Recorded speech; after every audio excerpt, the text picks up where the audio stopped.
Welcome back to the Fanspeak Network and happy Friday to all. Friday means Friends of Best Ball. My friend today is Greg from the Coachspeak Index. We will be drafting a BBM6 in just 1 minute.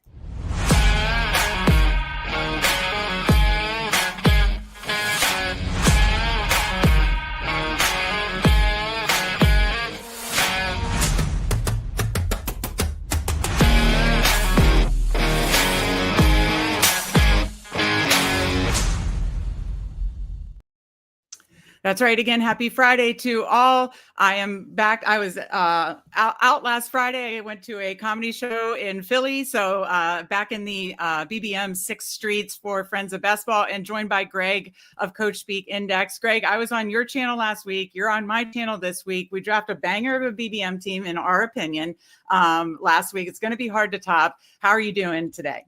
I'm doing great. I'm so excited to draft with you again. I love it. I'm moving around in my seat with nervous energy. Why? Because it's going to be so hard to top how good of a team we drafted already together? The pressure's on. I mean, could we have two in the finals together? I mean, let's put the pressure on, you know? We will. I mean, we're you know, pressure makes diamonds, I believe they say. I don't know. I don't know what It the kids also are saying. crushes people to death.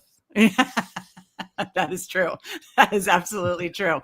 Before we get into the BBM6 streets, as you guys are coming in, let people filter in a little bit. But as you guys are coming in, please hit that like button. We certainly appreciate it. Make sure you're subscribed to the Fanspeak Network. We will do a 9-hour live stream on Labor Day Monday if we hit 900 subs before then. Yes, make sure you're subbed. We've got best ball content leading up to Labor Day. After that, we switch right into the in-season mode of NFL betting, DFS, battle royales, all the good stuff. So nothing stops here on Fanspeak Network or the Fanspeak Substack, link in the description. So that's the housekeeping stuff. Now let's talk to Greg. If you're not following Greg or Coachspeak Index, using Coachspeak Index, you're probably living under a rock. But if for some crazy reason you're not, all of Greg's links are in the description as well. But Greg, I have to ask you, and I think you were so kind to join me last summer as well, and we drafted a BBM team together. I asked you questions about Coachspeak Index, but I have to ask again, just for people that might have missed it, like, how did because this is like one of the best resources ever for us as fantasy analysts and players.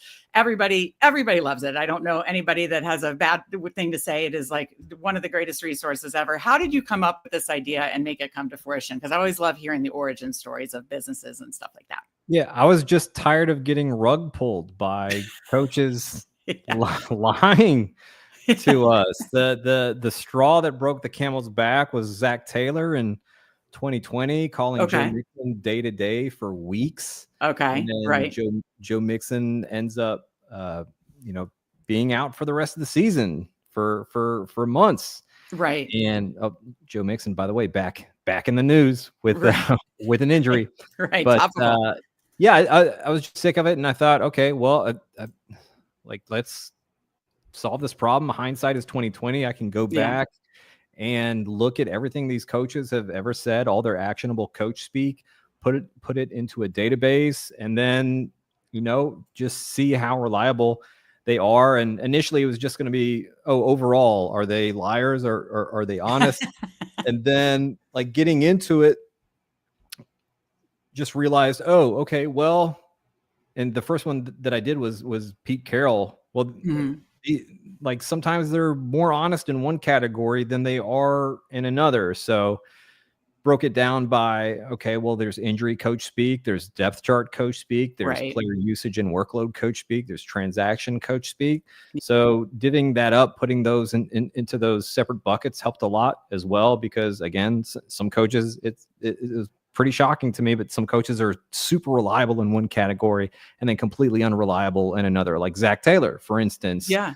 Completely unreliable when it comes to injury coach speak. He actually referenced this a year ago, not Coachspeak Index, but that'd be awesome. Yeah, it's going to happen eventually. It will. It absolutely will. I mean, so many obviously outlets like ESPN, people on NFL Network, obviously Matthew Berry obviously reference you because of the power of what you build is so amazing. But there is going to be a coach someday. I just know it.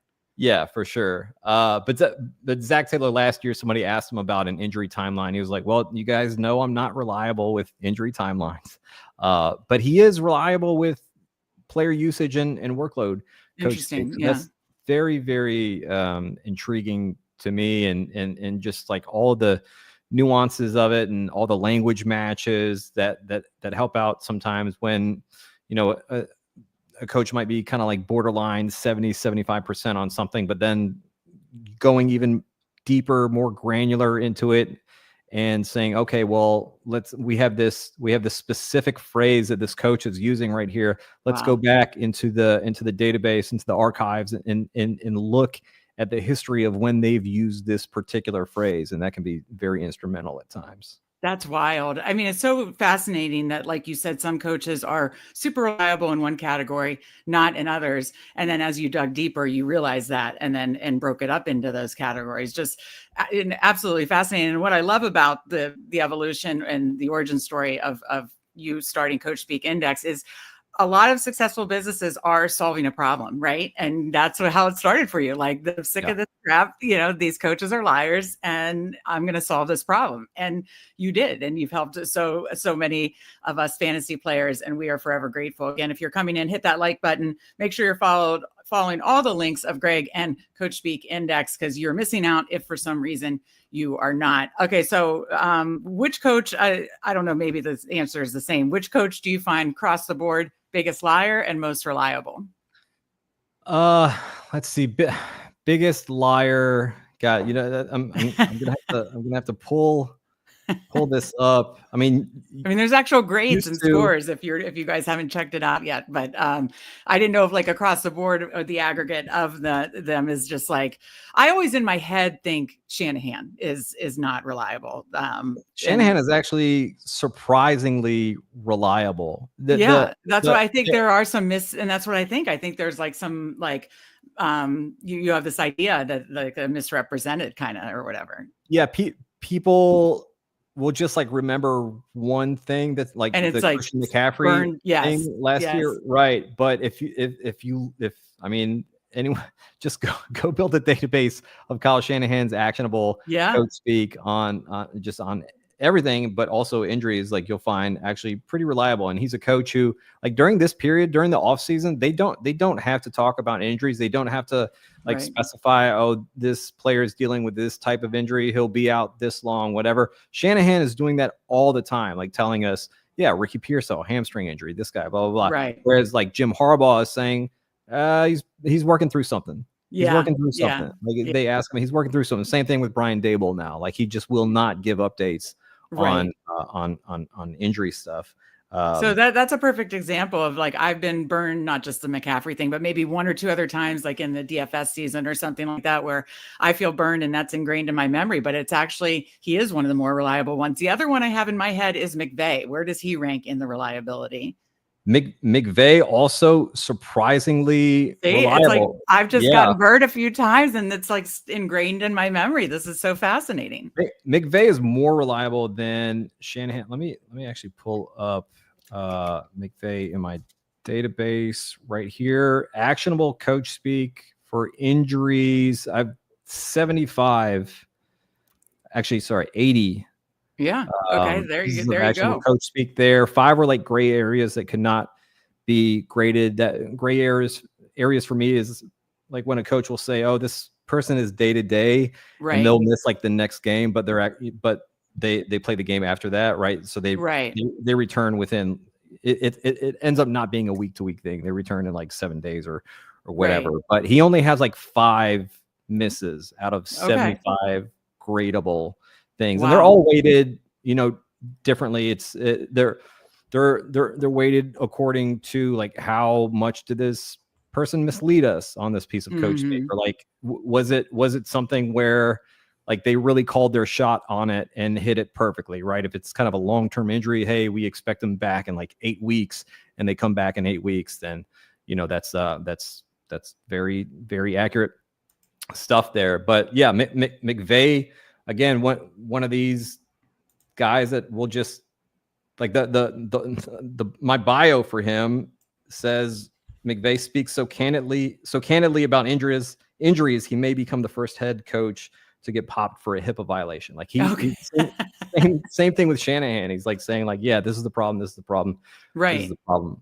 Yeah. Right. And I get what you're saying with guys like Harbaugh and Dable that are just like very, very vague. So yeah, it is. It's interesting that I think we as fantasy players in whatever space, best ball, DFS, sports betting, whatever, we get burned once or twice and it just sticks in our memory. And so that's another useful why Coachspeak Index is so useful, to always be able to look and check and see how reliable they are and in different categories. So who would you say, in your opinion, is the most unreliable, or then the most reliable too? So I mean, Sean Payton, very unreliable on usage and workload. Okay. Like we've heard all the Marvin Mims stuff for years of, man, just love to get him out on the field. We're going to get him more involved. And like that never really transpired until kind of the end of last season. Sean McDermott, also not good on usage and workload stuff. We actually got rid of two of the most unreliable coaches a couple of years ago, in Bill Belichick and Arthur Smith, guys who just like love to torture us. As far as just like a straight shooting head coach, I think the one that like across the board is most reliable is probably Dan Campbell. Just okay, that makes sense. Super straight shooter. Every once in a while on injury stuff, like he'll miss it, but he'll miss it by a little bit, and you could tell he's like not trying to mislead anyone. Like usually it's just kind of a setback or something like that. It's not him just grossly overjudging what the timeline is on someone. So yeah, whenever we get a head coach, where I talk about this Denzel Mims thing all the time as just like kind of a good illustrator of how much of a straight shooter Dan Campbell is. A couple of years ago, they had Denzel Mims, and it was training camp, and they asked Dan Campbell, "Hey, how's Denzel Mims doing here on this team?" And Dan Campbell said, "He's in the room. That's about all I can say." And then like a day or two later, they cut Denzel Mims. Right, exactly. So that's a straight shooter for you. Absolutely. Again, all of Coachspeak Index links are in the description. My favorite thing is every morning right now, especially during, just peak news time during the peak of draft season, I get the email with the kind of the curated list of the different coaches, Dan Campbell from Detroit, Shanahan from 49ers, and it's just very organized. And I just love parsing through that to help start my day. So I absolutely love everything that Coachspeak Index offers. I highly recommend you all take advantage of it if you are not already by any chance. But I love hearing the evolution story, and you certainly have solved a problem for all of us. Any fun things you have? I mean, in season, then it just comes to obviously all the in season as we go into playing the daily fantasy and sports betting and anything. But anything else that you want to mention that's coming up on your site, on your channel, or anything else? No, not really. Just recently dropped a couple episodes. One with Pat Carrain on late round darts. Another with Scott Barrett, where we talked about under the radar scheme changes that we think can shape fantasy football this year. Things that people aren't really thinking or talking about. I just saw that tweet, retweeted it, and I'm anxious to watch that. So that sounds awesome. Yeah, great time chopping it up with those two. And then I think I'm going to release a flag plant episode early next week. Tetaroa McMillan, spoiler alert, will be on.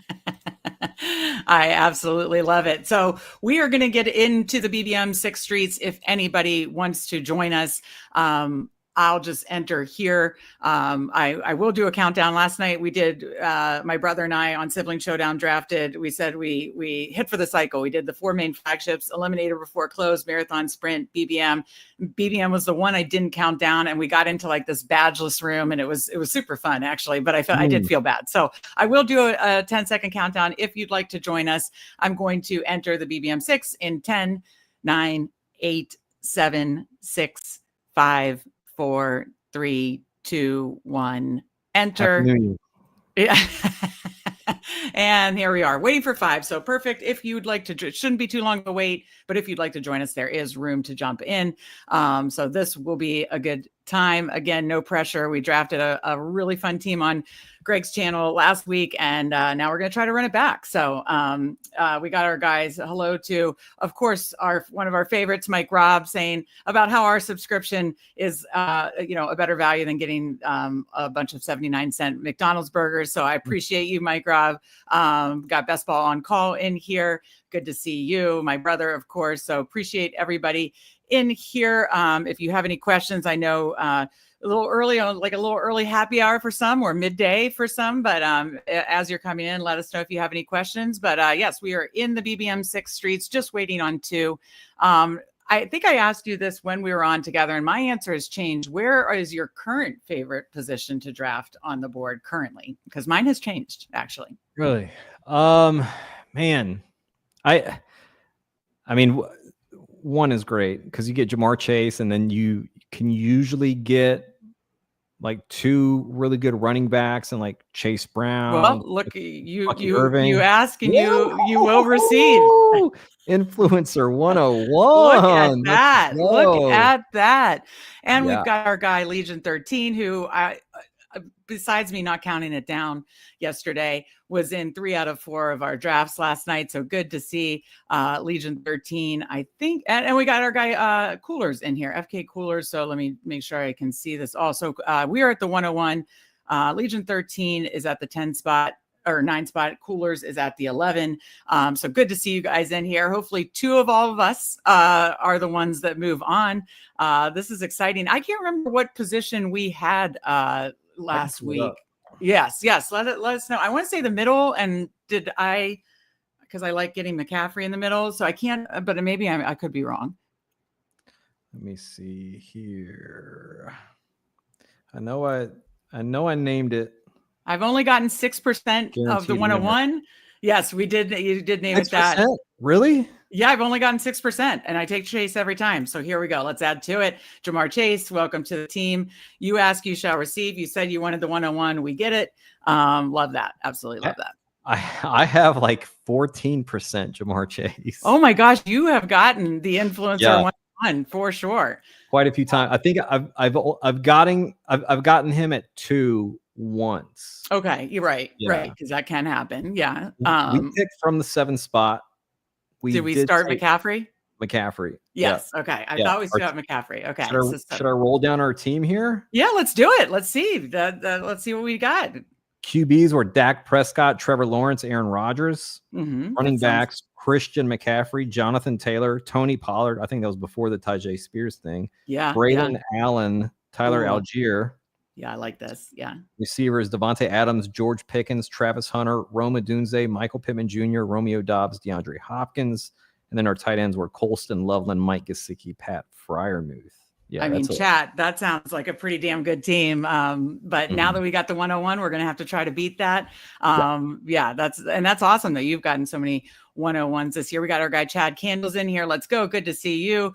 Cooler says good luck to you, even though you rigged the draft for the 101. He is at the 11 spot. Good to see you. Good to see Disbanded Brotherhood with his signature dot.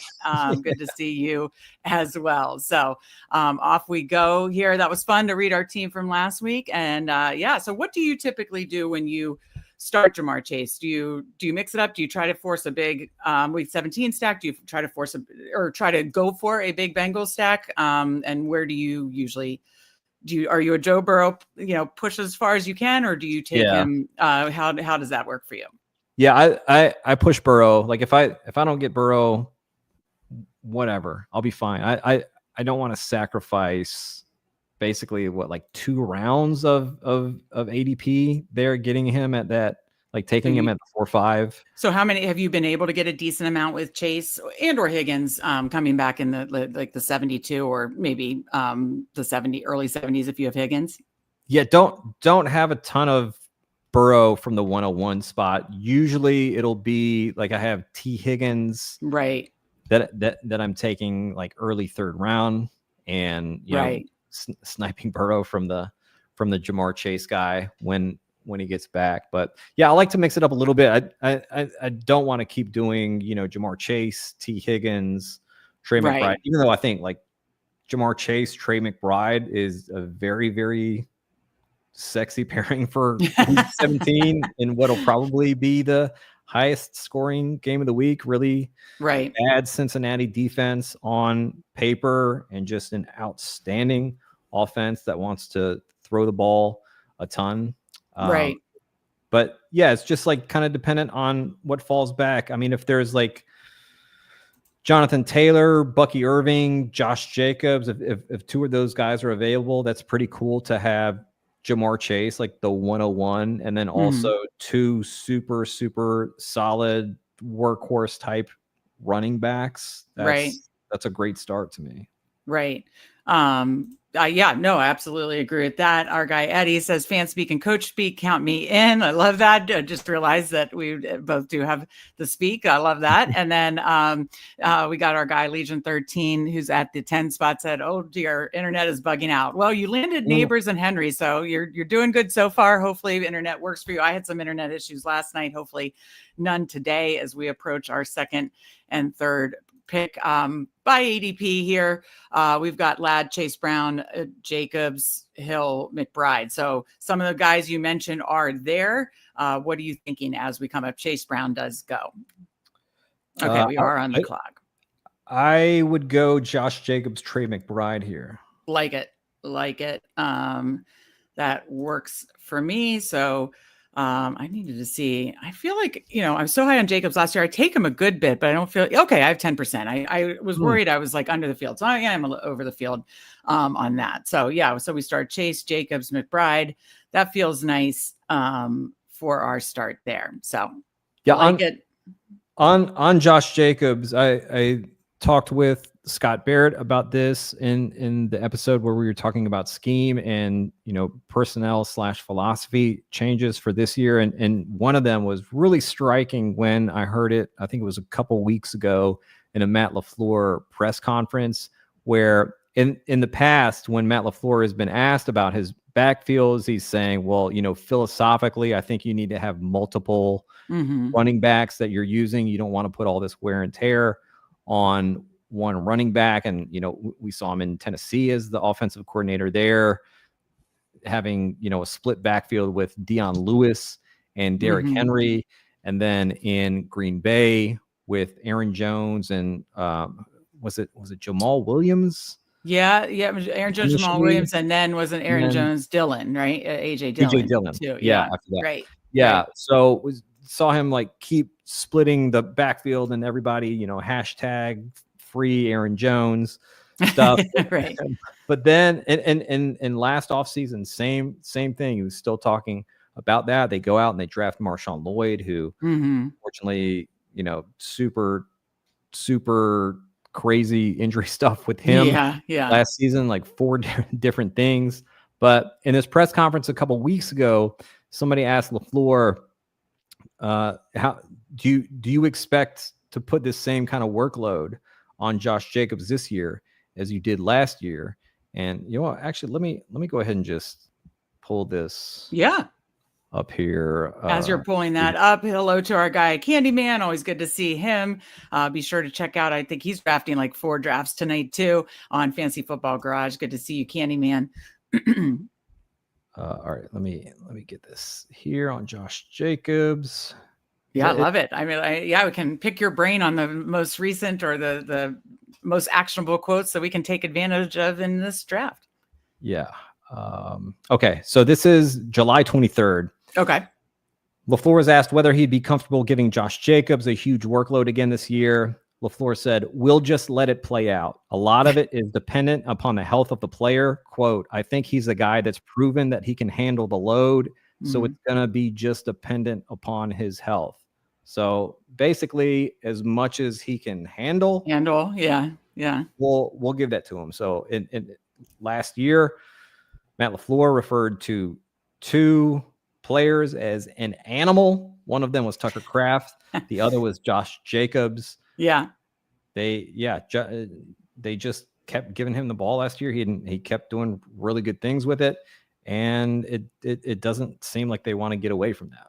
Right. I actually feel like I remember seeing that from Coachspeak Index, and remember like logging that away because that is a key quote. Basically saying if he's healthy, we're gonna go that way. So you say you want to push Burrow to see if we get him at the 72 turn. So who are you interested here? 48-49, top of the board is DJ Moore, Jameson Williams, Kenneth Walker, Cortland Sutton, DK Metcalf, Travion Henderson, who doesn't always fall this far lately. And there he goes. So what are you thinking? I would love to take Kenneth Walker, and then we can go ahead and talk about before. Yeah. So we'll do the pro move. Just let it get Kenneth Walker, and then what are you thinking here? I also didn't mention Calvin Ridley, who I love as well. As you can see, I have a good bit of these receivers. Like them all a lot. So which direction are you thinking? I'd be open to Jameson Williams. I'd be open to Calvin Ridley or Devontae Smith. Any of those guys. Your choice, JMO or Calvin Ridley. Your choice. Let's go JMO. Talk about Coachspeak and clips, highlight clips. That's been a walking highlight clip for JMO. So I am definitely trying to load up my bags there. Let me see. I believe I have, I think I'm pretty high on Jameson. Yeah, 12%. So nice. That's about where I am. Yeah, definitely want to be in that range for sure. So he was on. So I had 2 fun sweats last year, Bulldog, and then a marathon team that was finished like 138th, but still was like a sweat. He was on both of them and had 2 touchdowns week 17. So that was fun, and that obviously was the Monday night game. So JMO's my hero. He was always one of the players that was like most fun to bet. His alt props, because he on any given day can obviously go for 80 or 100 yards. So you can definitely get some fun plus odds in the sportsbook markets. So yeah, he's a favorite of mine for sure. So I like him on this team a lot. Yeah, very, very good coach speak on him so far this season. And people saying, well, because Dan Campbell and offensive coordinator John Morton both saying he's looked unbelievable. This is going to be a really huge year, a big breakout. And people are saying, well, he already broke out last year. He can't possibly break out any more than he did last year. Last year was the ceiling is completely capped for him. We've put this ceiling on what we think it can be for Jameson Williams, and we just can't envision him being any better than he was last season. Well, what if they focus on him a little bit more than they did last season? Now that Ben Johnson is gone, the slot receiver being the focal point of his offense, maybe it's a little bit less. Amon-Ra St. Brown, maybe these guys who do exactly what they say pretty much all of the time and are saying we want to isolate Jahmyr Gibbs and Jameson Williams, get the ball in their hands. Yeah, maybe we see a little bit more of that this year. Yeah, absolutely. Yeah, no, honestly, hearing that, and then I've seen plenty of fun JMO clips for sure, but we always want the coach speak. We always want the context behind the fun clips, and it's all there. It's all kind of lining up for a big Jameson Williams season. So yeah, looking at it 12%, I think I even want a little more. I want to get a little greedy on Jameson Williams. and with the kind of spike weeks that he can provide you, this is a guy that you want on your roster come fantasy playoffs time. Yeah. He was a hero week 17. Why not again? Yeah. So Burrow does go. That's okay. Plenty more, obviously options that we can take at this turn. We'll be up here in a few picks at 72 and 73. That was kind of early for Mahomes. Went to, did he go to our guy? No, Legion 13. It took Daniels earlier. So we are coming up here. Top of ADP is Swift, Caleb Johnson, who I know has some negative stuff going on right now. But Juwan Jennings, Jerry Jeudy, Isaiah Pacheco, Jordan Addison, Tony Pollard. What are you thinking here? I would love to get Addison. I was hoping you'd say that. I need more Addison. I'm at 9%. Need more. Obviously, it goes with that Lions Vikings as well. So, what else do you probably like? Another receiver as well? Yeah, no, that's fine. So Jeudy, Jennings, Pearsall went early to our guy. Let me just click receiver here. Jeudy, Jennings, Reed, Downs, Shakir, Godwin. So kind of more of man. Jeez. Yeah. You know what? What about Pacheco? Yep. I like that. I like pivoting to that. like that a lot because, yeah, we're in kind of that stack of either not on great teams, dealing with injuries. I mean, yeah, a lot of these guys are dealing with injuries right now. Yeah, would have loved for like a Matthew Golden to be available. Golden went pretty early there. Yeah, Buka is continuing to go earlier and earlier and earlier. That Ibuka team is crazy. Oh, I know. The Mbuka and Henderson are ones that I didn't get enough of early, and now I'm trying to catch up. And it's like I'm trying, but it's like you can't even think that they're coming anywhere near their ADP. Really, we almost got Henderson to fall to us at even 48, but yeah, he's now consistently in round 4, and Mbuka is now 6, 7. But yeah. Start of round 6 here. So yeah, it's wild stuff trying to keep up in the August streets for sure. Yeah. I had, I think 9% of both Emeka Egbuka and Travion Henderson before the week 1 preseason games. Nice. And then just have not really been able to them since then. So I may end up falling below the 8% market. Yeah, it's tough. It's really tough. Who are you supposed to take these guys over? Right. Right. Yeah. Well, that's the thing, it's like, I get it now. It's in my head that they look great. I want more of them. And, but yeah, it's hard to catch up when they're going so many rounds earlier. But I remember this every August. We see this every August, every preseason. Mm-hmm. And just also tough for me to take Travion Henderson over. Right. A Kenneth Walker. Yeah.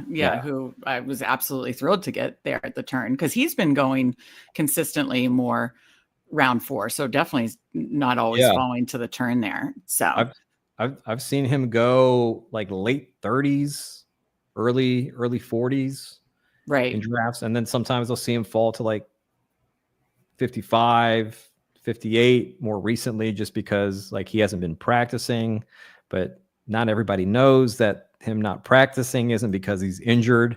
He's just on a management plan. He's on the bubble wrap plan. Right. I like the quote the coach speak about basically like we have a plan for Kenneth and we know what we're doing basically. And that's just basically to say, it's more, the bubble wrap plan. So I'm still drafting him with confidence. I know he's dealt with some injuries, but and I do need to start mixing in some Charbonnet because I know Josh Norris has talked about this. Like that running game is what you want a piece of. So if you're not drafting Walker, you should be drafting Charbonnet. And I draft a good bit of Walker. I probably do need to have some more Charbonnet too. So one of those teams that you could say, like, I want to leave every draft with one of the running backs from this team. Niners was a big thing before all the running backs behind CMC started getting injured. Steelers for a while before,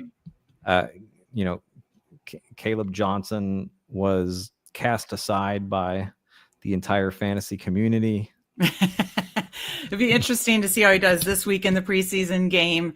I know, Rodgers, I guess, had words with him and stuff like that. And it'll be interesting to see how he does, the next 2 preseason games, if he gets a shot in both of them. So we are about to be back up top of ADP is, not Mixon, Kelsey, Pittman, Nix, Kupp, Mooney, obviously not Mooney. Let's look at the receivers. Yeah. So Pittman, Kupp. We could take Pittman. I like that. That's a nice 4th receiver. So we start 0, 3, 4. Let me see. I don't think we really have any stuff. You wouldn't take JJ or McGough here. Hopefully one of those fall back to us. So what are you thinking? I'd also be good with Mooney here as well. Yeah, I mean, I are you nervous at all about the I'm hoping like whatever the recent, what did you make of his coach speak specifically about his injury? Because I know some people were, felt like it was vague. And I backed off it a little, but I've been very in on Mooney this year. So what did you make of his recent comments? Yeah, it was a little weird, but also like kind of offhand. Like when when he said, oh, God, what was it exactly? Let me because pull that up as you pull that as you back pull that this up, I know year. some people were like, is he gonna, does that just mean he's gonna play this year? I think it was just the way he worded it was so vague and weird, and I know you're pulling it up, that it's like it did like sound like you could cast it as very bearish, but like you could also be like, he's just the way he worded it was like made it sound more bearish, and it actually could be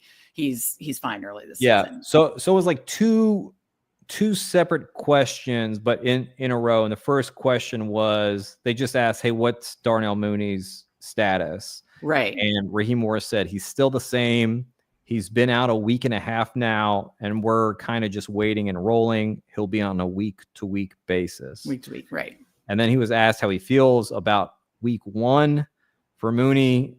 And he said, I feel good about getting him back healthy and ready to go. When? I don't know, but we'll have him back healthy and ready to go this year. Right. And that's where the way that was phrased, it's like, okay, phrasing, right? Just the way he phrased it is what I think spooked so many in the fantasy community. But I've been in on Mooney all pre-draft and obviously draft season. So I feel like getting the discount on him, at the, what turn was that? Like 8-9 turn. At the 8-9 turn there, feels nice and attached to an offense with a really good playoff schedule that we want to be. Also opens up another potential stack as well, which is nice too. And a quarterback who really, really wants to spin it downfield, which is the area where Darnell Mooney often ends up. Yeah. No, Mooney was a big, because I can't remember exactly where he was going last year, but I had at least enough of them that definitely helped me. He helped me a good bit, and it was like 120s last year. Yeah, I want to say he was like in that area. So he had a great season last season. So hopefully he can build upon that with Penix and be all good. But yeah, it's funny that we could talk about that specific quote, because some of these coaches, I'm sure they don't intend to, for their phrasing to, spook the whole fantasy community, but obviously sometimes it does. Right. Oh, thank you, Mike. Mike says, when we get Coachspeak, and Meg and Steve would get A's. We appreciate you. Appreciate you, Mike. He's one of our loyal ones. So we appreciate you, Mike, Rob, and everybody in here. Thank you for watching. Thank you for chatting with us. We got a few of us in the draft here too. So very fun indeed. Make sure you hit that like button. After Greg and I draft, I'll probably stay on to draft either a sprint or marathon. So you can let me know what you want to draft. Sprint, marathon, we can do a puppy, one of them, but I'll probably stay on for one more. So you guys just let me know what you are interested in watching or drafting. So coming up at this next turn, at the 10-11 turn, I'm trying to look here. So far, it looks like both Goff and McCarthy are there if we wanted, because we obviously have the stack for both of them. Obviously, Penix is later. So yeah, Kyler's obviously gone. Obviously, Burrow's gone. So we have those. Obviously, if Cam Scatterbo falls to 120, I don't know if you'd be okay with that, because I know we both are both Cam Scatterbo truthers. And, as you said, Dayball is a little vague, but sounds like he's progressing. Any specific quotes on Scatterbo that have stood out to you?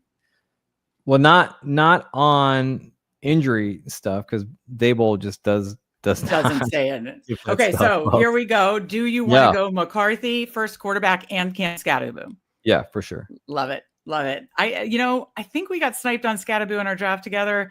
You read it, I forget, but I think we did get sniped on Scatterbo in that one. So here we go. We landed the plane here. 1-4-5-1 with the McCarthy, Addison stack, McCarthy, Jacobs, Kenneth Walker, Pacheco, Scatterbo. Absolutely love that running back room. Chase, JMO, Jordan Addison, Michael Pittman, Mooney, McBride. I'm loving it. The start again, I feel like we're knocking it out of the park again. Now we just need to land the plane.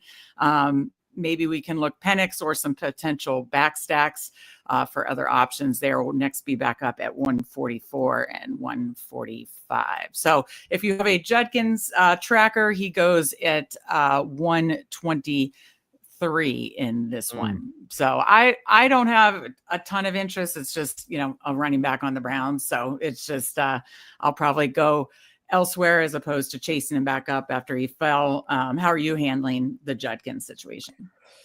Yeah, early down grinder on a team that's expected to win about 4 games or so. I think that might be generous. Yeah, I would take the under.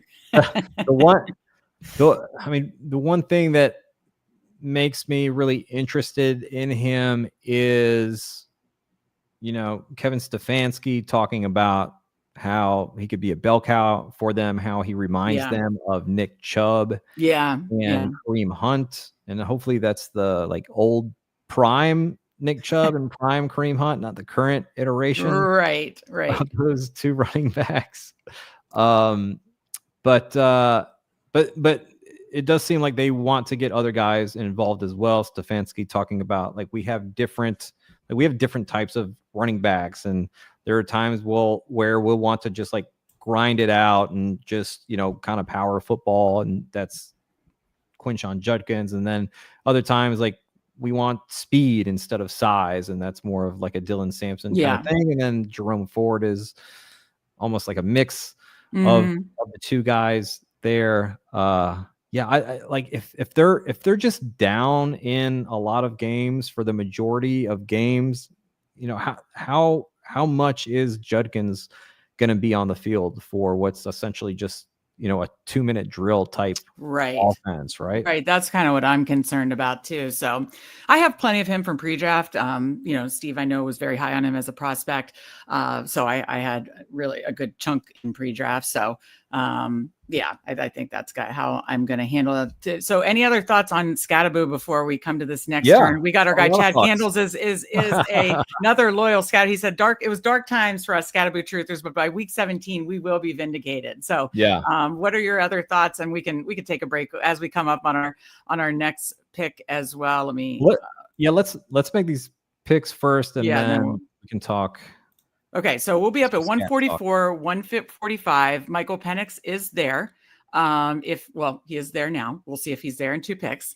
Top of the board is Trey Harris, Spears, Sampson, Blue, Hollywood Brown, Demario Douglas, Bryce Young, Romeo Doubs, Brenton Strange, kind of the top of the board. Where are you thinking? Who are the tight ends? Sure, yeah. Tight ends, Strange, Henry, Zach Ertz, top of ADP. Who are the running backs? Top of Spears, Sampson, Najee, Rashad White. You're fine with Michael Penix, I assume, right? Yeah. Okay. And the receivers? And the receivers, so we can have a little more time by letting this clock down. Trey Harris, Hollywood Brown, Demario Douglas, Dubs. I kind of like Dubs and Demario Douglas in that area, but where did you? Yeah, I was going to say Pop Douglas. Yeah, like that. He seems to have a really nice connection with I clicked the wrong one. Yep. If you want Dobbs, we can get Dobbs. No, that was total accident. So there we go. We get 2-4-6-1 here with just a few rounds to go. So I like that. I think we can kind of tack on a couple tight ends and one of each of other positions. We're pretty balanced, which is really nice. But now let's talk our favorite subject, Chad Candle's favorite subject, Steve's favorite subject. Give me some good Cam Scattaboo quotes. Got a lot of things to say on. Let's hear it. Cam Scattaboo. Well, first of all, just looking at people that are kind of connected to the Giants organization. One, I tweeted this out a while back of Brian Baldinger, where he does these poolside premonition videos, but very rarely does them. The first one, I can't remember what it was. He did 2 seasons ago, but he nailed it. And then last year, before the NFL draft, days before the NFL draft, he said, I think the Falcons are going to spend their number 8 pick on a quarterback. Okay. And everybody was like, what are you talking about? That's I replied to him. I was like, no, what are you talking about, Baldy? Right. And then the Falcons select Michael Penix Jr., who just drafted here. Right.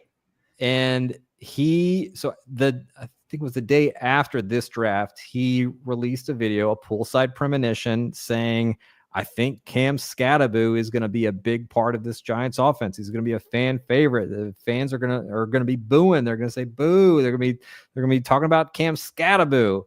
And Baldinger does work with the Giants organization. He appears on their on their podcast quite a bit. He is very, very connected to that organization. Interesting. Okay, that makes it even more interesting. Okay.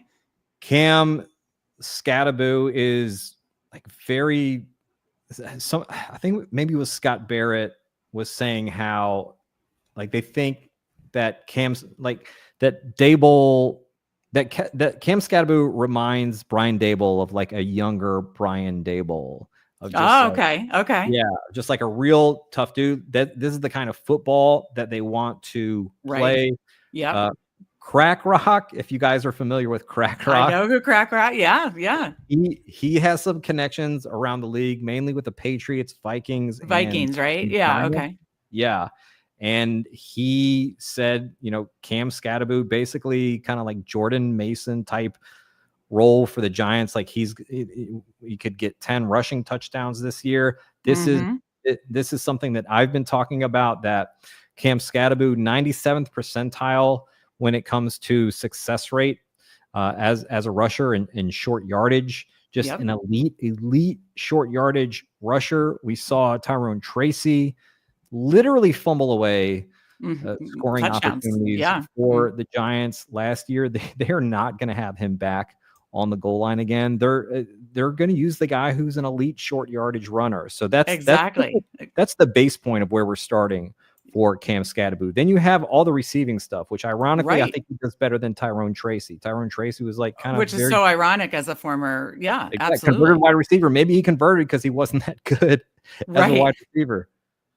First of all, I love everything that just came out of your mouth about Cam Skattebo. We are on the clock, top of the board. Hunter Henry. I was thinking the same thing.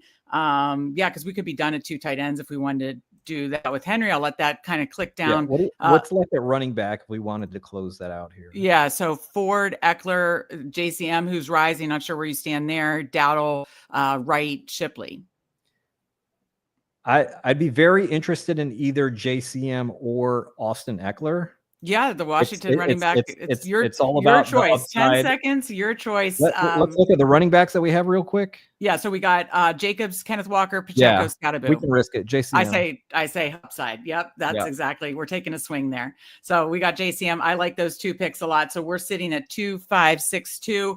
I think this could be like honestly like either a 3-8-5-8-2 or 3-5-7-3, whatever you think is best. I think because we just have just 3 picks left, but I really like where we're at with this, and not just because we got Cam Skattebo and all the wonderful things you just said. Now Cam Skattebo, Daboll specific quotes. I mean, I know like he's not going to say anything about injury stuff, but there has definitely been some. Let me pull it up here from the Coachspeak Index. Like you said, reading the tea leaves, that he just likes that guy. Yeah, let me pull it up here. While you are doing that, I'll just say a quick hi to our guy Thad. # I know ball. Good to see you, Thad. The lag time got Legion 13. We'll look at your team. Hopefully you're still landing the plane 2 week 12 buys. Hopefully get another one. You'll be good. Always Trey Harris. We didn't get that one. Mike Robb joking with us. Greg wants the when the FBI wants to interview you in regards to the restraining order that Skattebo puts on the Shout family. Yes, we do. He jokes with us that there is this obsession with Skattebo, but as you feel, and Chad Candles and Chad feels, like we're all kind of in lockstep here, that we see the path there. And Steve has always said from the beginning, like there's multiple paths. Him as a prospect, like you said, the tackle breaking, the contact balance, the short yardage stuff to be that touch, especially on a touchdown hunting site like Underdog. And then he can still get involved in the pass game. So he has multiple outs, and love that you feel that way too. So I don't think you'll support us if the FBI comes for, for sure. I can run down just these comments. Yeah. Let's hear it. Let's hear it. So this is right after they drafted him. Daboll said, Cam Skattebo plays with great contact balance. He's tough as nails. You can use him in a variety of ways. He can catch and run routes. He has very good vision and quick feet. 220-pound back who runs with power and toughness and personality. When a coach says like they run with personality, that's very big. That's huge. Underratedly big. Joe Shane, in an interview with Team Media the next day, said Skattebo has all that short explosion between the tackle stuff, not to mention the physicality and the strength. The contact balance really stands out with him. It's not like you can't run toss sweeps with him, because you can. His vision's really good. He's got really good hands. He's a darn good football player. On July 28th, this was another kind of big one here. Brian Dable said, when you watched Scadaboo's tape, he was a physical player, first and foremost, a hard guy to bring down when he has the ball in his hands. He has good, soft hands in the receiving game. Then he said, like Abdul Carter, this is another guy that you could evaluate on tape and see his football instincts show up. He compared him to Abdul Carter. That's all you need to know, folks. Yeah. Yeah. And this is what you're getting here directly from Greg, the Mr. Coachspeak Index. That was awesome. I mean, if Chiodo Fantasy in here saying I have a problem when I look at my search, I only have 3% Scadaboo. We got to get that up. You still have time to fix that. And now's the time to get it, because, we got him at 120. So we got our guy Cody, GM. I'm sorry. What did you say? What exposure do you have to Scadaboo? Oh, I'm in the 30s. Let's check it out. Now we just hit 40. Oh my God. 40. So we're basically just have like a Kansas Scadaboo show. That's why Mike Robb is giving the threats of the FBI restraining order. That's why this is a running joke on the Fanspeak network. I take them a lot in the marathon and other formats too. I was in the low 30s, but I guess I just re-updated. I must have taken them in recent ones that just finished. So yeah, thanks to this, we're back up to 40. I had dipped into the low 30s and now we're back up to 40. I feel good. Wow. I'm at 27%. Okay.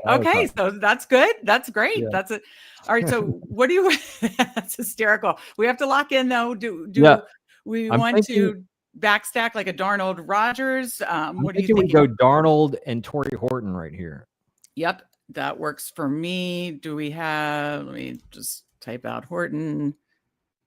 Okay. Horton's gone, but we could go, we could do, is Arroyo still there? Arroyo is there. Or you could pull. Yeah, I know. Jesus. So where did you want to go? What's receiver? We have Kenneth Walker though. Okay. Yeah. Besh. Oh shoot. Jack Besh. Yeah. Got it. Okay. Whew, just in time. Okay. We got it. There we go. Okay. So we're at 3-5-7-2, and probably with our last pick, just tack on another receiver. Because we have our 3 stacks, and we do have Walker. I forgot about that. So we do have Walker with Darnold. So that made a ton of sense to take him. I love our running back room. All the quarterback stacks are still very nice. I have very high hopes for both JJ McCarthy and Penix this year, and feel like Darnold in Seattle should be fun as well. And then, like our receiver room, but I assume since we kind of like took 3 fairly early, but then kind of, spaced it out. Did you want to go like receiver with the last pick? Yeah. So who's your favorite late round clicks at receiver? Oh man. Jalen Coker. I think I have him. Is he already gone?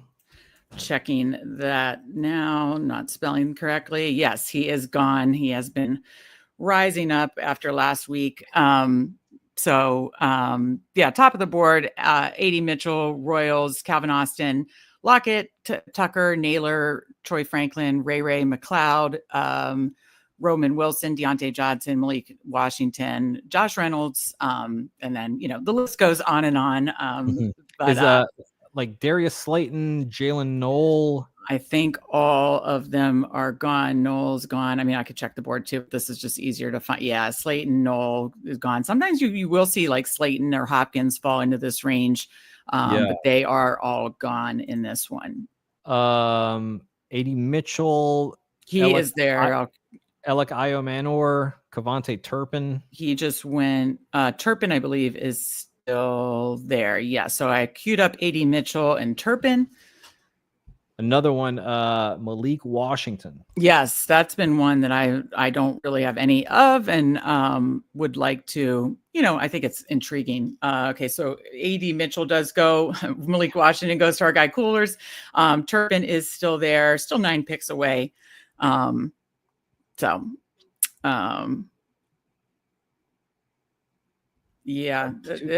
got pretty thin. Yeah, jeez. And Malik Washington would have been nice. Yeah, our guy Coolers goes Malik Washington there with his 18th round pick. How do we feel about our receiver room right now if we were to take kind of like a luxury? Yeah, like a luxury upside pick at pick? running tight. Yeah. So Yeah. Chase, JMO, Jordan Addison, Pittman, Darnell Mooney, Demario Douglas, Besh. I mean, I think it's still fine. We're definitely built for running back to hit the flex anyways. But if we wanted a luxury pick at running back or tight end, I think they're certainly there. I mean, you still have Kyle Monangai. Okay, he goes. Taj Brooks, I think, is an interesting one. How much Puka do you have? Puka, not much at all. Okay. I was going to say Jordan Whittington, I think, is a really good pick. That's kind of like a hedge on Puka. Okay. He's the one-to-one replacement for Puka. They rested him in the first that's interesting preseason game, which is really big when the Rams just don't play a guy in the preseason. I don't know if you wanted to double stack, with Mooney. There is Ray McLeod is there. This is really tough for me. I would rather you pick this one here. Yeah, well, you mentioned Turpin first. Do you want to go Turpin? Just get a piece, kind of explosive piece, spike week guy from the Dallas offense. Yeah. So. Another guy who did not play in his team's preseason game. He was rested along with George Pickens and CeeDee Lamb there. Brian Schottenheimer last year when he was OC, but not the offensive play caller, kept saying like he's so good with the ball in his hands as a returner, and like maybe we should put the ball in his hands a little bit more as a receiver. And then this year in training camp, he's getting work out of the backfield, right? And Cowboys beat writers are saying, okay, he's going to be like a pretty big piece of this offense for Dallas this year. And you look at all the other receivers behind him, Jalen Tolbert, Ryan Flournoy, just terrible receivers. And if this is a team that's going to throw the ball a lot, which if you look at the running back room, move that they made to get George Pickens, they're probably going to throw the ball a lot. So that's why I went, past Dallas passing game. Yeah, absolutely. Teams have to worry about CeeDee Lamb. They have to worry about George Pickens now as well. Yeah. And Turpin can, work out of the slot, hit those slants like he hit in that one game last year, I think against the Eagles, where you get him isolated against a linebacker or some terrible slot corner, and it's off to the races for him. Yeah, no, absolutely. And he's like some of these late 18th round guys, and Steve and I are going to do a sub-only show about that. Some of those late round clicks that are fun. He's one that I do want to mix in because, again, the offense, the passing game that he's on. So no, I like that a lot. Let me catch up with chat quick, and then we will review the team before and label it, of course, because I think, I think this is another good one we got here, Greg. So it'll be labeled. We got our guy, Cody, GM. Good to see you, Cody. And then a little skepticism from our guy, GAB here, as a guy who's definitely over the field on Scatterbo. I hope you're right. Everything sounds so far as wish casting.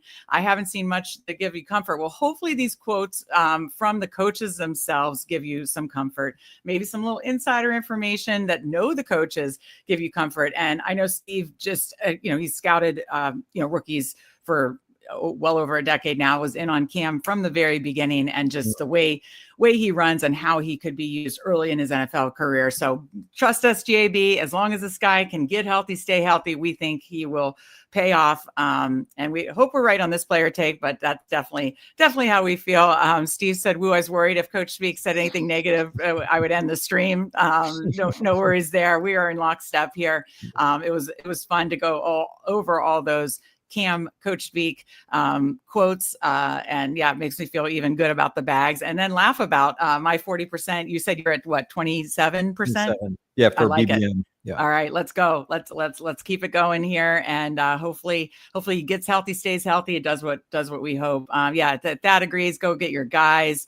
And then I know Cody is a big Turpentine guy, so we ended up taking him there.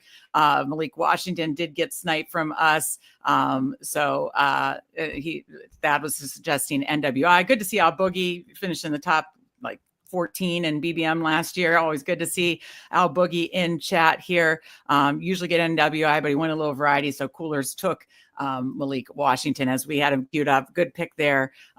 This year's 18th round has a lot of better picks than last year. Yeah, I do think there are some fun ones for sure. I have to ask you, Steve's probably rolling his eyes right now. Maybe I'm following the Steelers beat reporters who are just too bullish on Roman Wilson.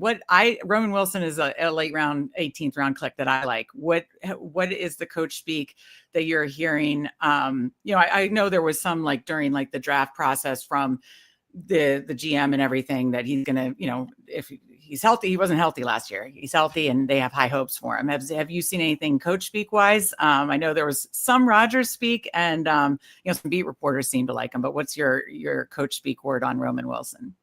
Just not a ton in terms of any wide receiver too. Right. Because Calvin Austin is currently out. Yeah. Yeah. And then, obviously we all saw Arthur Smith run his 0-4 formation in camp. That always makes you feel good about the wide receiver too for the Steelers. So Omar Khan, the general manager, like you said, on July 23rd, said it's been really great to see Roman Wilson's progress this offseason. Mike Tomlin on July 31st said Roman Wilson has shown really good at adaptability and position flex. We're still very much early in the process, but I certainly like some of the things I've seen from him. Okay. And then August 7th, Tomlin was asked what he's looking to see from Roman Wilson in that week's preseason games. I just expect to see similar things that I've seen out here. Continual get better in playmaking. He's highly conditioned. I expect that to show in his play, really focused on his offensive contributions this week. Next week, we'll infuse him some more in special teams. So not a ton of stuff. Yeah, no, not a ton, but I'll take it as neutral or fine. But I had to ask. I'm sure my brother's rolling his eyes because I make him click Roman Wilson 18th round some. I do remember off the top of my head when they asked Mike Tomlin last year after they drafted Roman Wilson, why did you draft Roman Wilson? And his answer was, he's a winner. He's a winner. He comes from a winning team. He has winning in his blood. Dirty P in here. Good to see you, Dirty P. All right, let's review our team and label it here. We got a 3-5-8-2 from the influencer 101 spot. We got JJ McCarthy, Michael Penix Jr., Sam Darnold, a very strong, fun running back room with Josh Jacobs, Kenneth Walker, Isaiah Pacheco, Cam Scatterbo, JCM, Jamar Chase, Jamison Williams, Jordan Addison, Michael Pittman, Darnell Mooney, Pop Douglas, Jack Besh, and Kavonte Turpin with our last pick there, and Trey McBride, Hunter Henry. I like that team. Give me your review. How do you feel about it?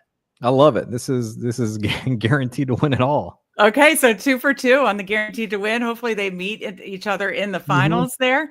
So I appreciate that. Let me label this one here. And then after you jump off, I'll review the other two teams before as I jump into another one, because I do appreciate Coolers and Legion 13 joining us in that one.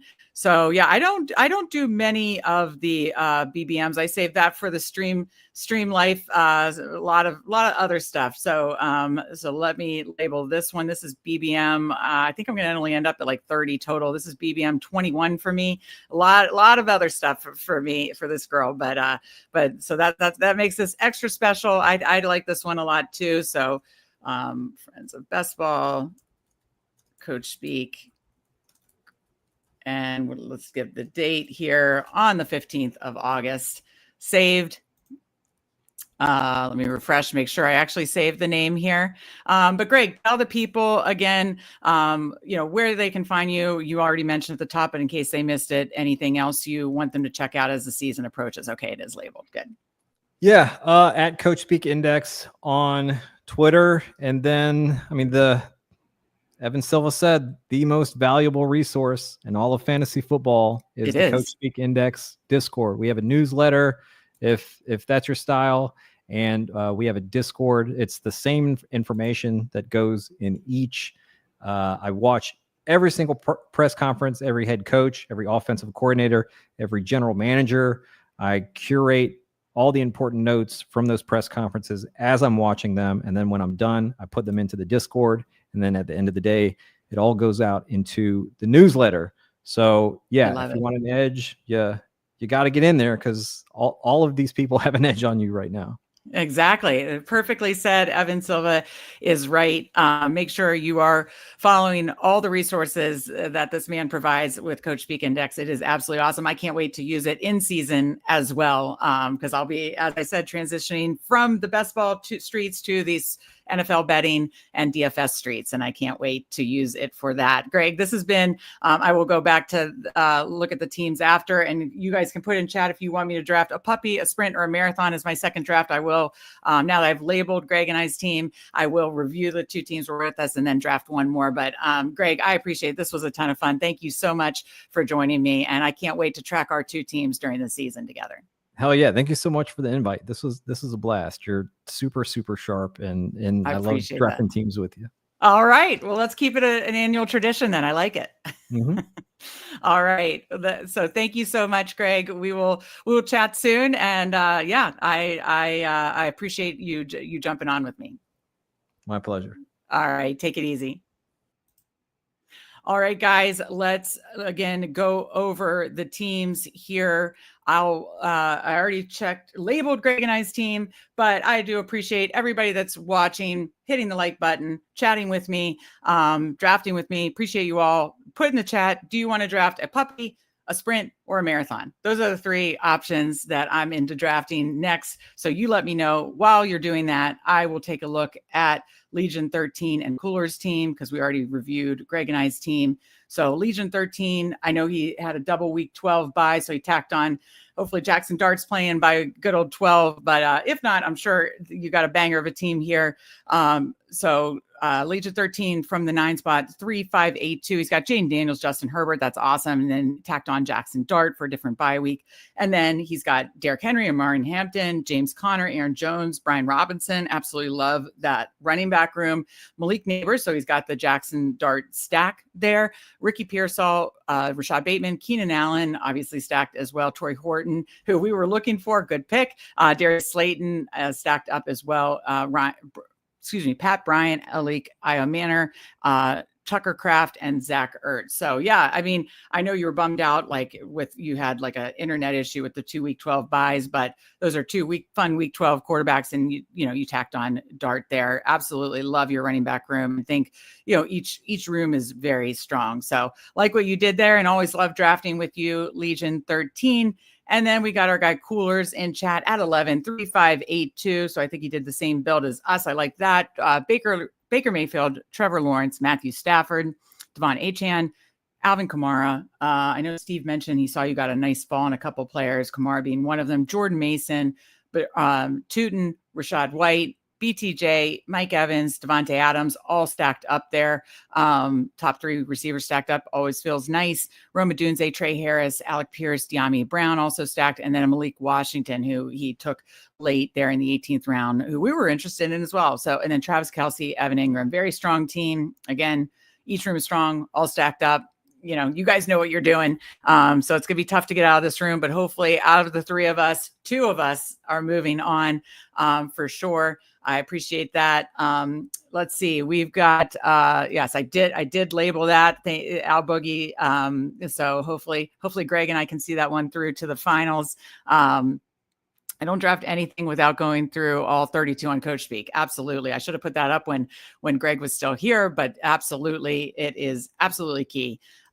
Great Dane. I don't think I'll be doing a Great Dane. I think Steve is doing a Great Dane. Not sure if he's going to do it on stream. I do think Steve is going to do a big eliminator on stream, possibly Sunday, maybe Sunday or Monday. So look for that. Because this eliminator style was the style that Steve made the finals for last year and liked it. And I think it's even kind of better this year, being higher dollar and smaller field. So that eliminator is fun for sure. So got a couple puppy fastball Friday, Mike Rob. All right, guys, I will draft the puppy.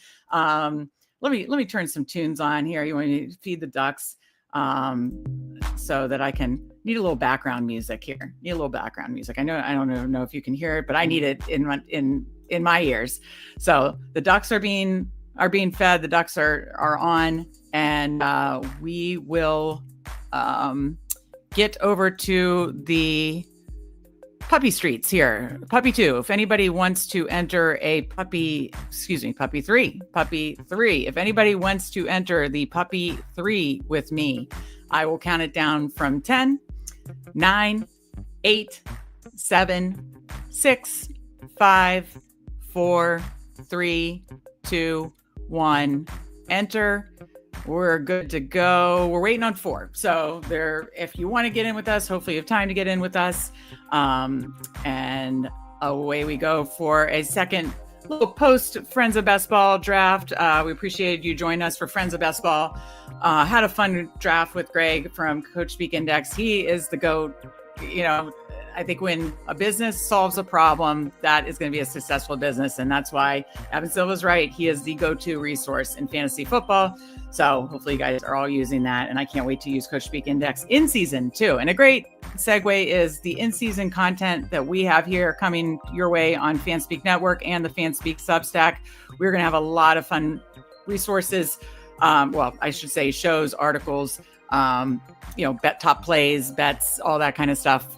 We are going to be covering, NFL betting, DFS, battle royales, pick'ems. We're going to cover it every way possible in season here on Fanspeak Network. So make sure if you're not subscribed that you are subscribed and tell a friend, because we will have you covered in season as well. And then everything will be on Substack. So you're getting a hell of a value for $34.99 a year. Link is in the description. All right, I will check out who's in with us. I see a couple names. We are on the clock. Oh, wow. Okay, so I get Chase 2 times in one day. Bijan goes 1, so I'll go Chase.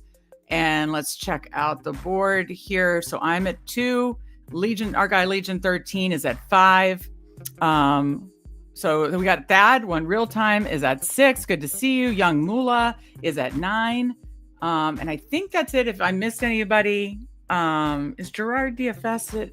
I'm not sure if that's a name. If I missed anybody, please let me know. But we definitely have Legion 13, 1 real time, and Young Mula in with me here in this Puppy 3. So appreciate you guys joining me for this Puppy 3 post draft. Not the Fastball Friday. Happy preseason week 2 from DJ Quill. Looking forward to watching some games this weekend. Absolutely. It'll be good to get another week of, just information. Like it feels like there was so much movement after week 1. So I can't wait to see what happens here week 2 and, react quickly to it. We will do another rankings update. I think Steve will do more preseason notes this weekend and Monday, early next week. We will obviously react via our rankings as well. So yes. When do I get to harass Spread in Discord? I'm on it. Working on multiple other projects before the NFL in season starts, but Discord is one of them that will be attached to Substack that then you can harass Spread and us in Discord as well. Mike Rob, we love it. That is coming your way soon. I do want to get that. I'm hoping by next week. I know I keep saying it, but I'm hoping by next week the Discord will be attached to our Substack. And then again, rest of best ball season, but then it'll be for, NFL in season and all the goods that you guys do. You'll let me know in chat. Like, what is your biggest interest in NFL in season? Is it daily fantasy like DraftKings, FanDuel? Is it battle royales on Underdog? Is it just plain old sports betting? If it's legal in your state, which it is for Steve and I in Maryland and Virginia, or pick'ems on Underdog. What is your favorite kind of go-to? I still love DFS, but my favorite has become NFL betting. I absolutely love betting props and anytime touchdowns and putting some fun parlays together. So that is a good time. We do have Gerard. I thought I recognized your name, Gerard DFS. Thank you. You are at the 11th spot. Good to see you in here. Thank you for joining us in the draft and in chat. Again, we appreciate everybody watching, liking, subscribing, chatting, drafting. So good to see you at the 11th spot, Gerard. Paul, have you gotten over Meg not allowing you to get into the BBM last night? I mean, look at Paul, so loyal. He was in the BBM with us earlier with Coachspeak or with Greg. Now he's joining me again here in the puppy after I, didn't do the countdown. Though, Steve, we did get in a room without Paul, and that's a compliment to you, Paul. And a lot of no Badgers. And, we got in a room without Paul and all you other sharp folks, and in a room with a lot of no Badgers. And I have to say, I absolutely love the BBM that Steve and I were able to draft last night. Okay, Mike Robb says Battle Royales and Showdown content. Okay, good to know. Good to know. We will have both, but more probably, DFS classic stuff. I have to say, Neil Orfield, who Mike Robb has terrorized on about Ball Jeopardy, which has been hysterical. Okay, I'm back on the clock.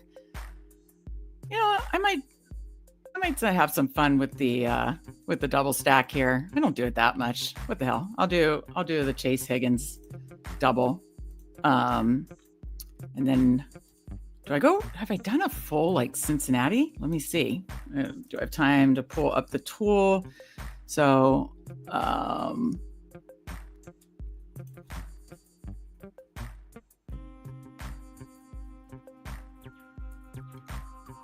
no, I do not have Jamar Chase and Chase Brown.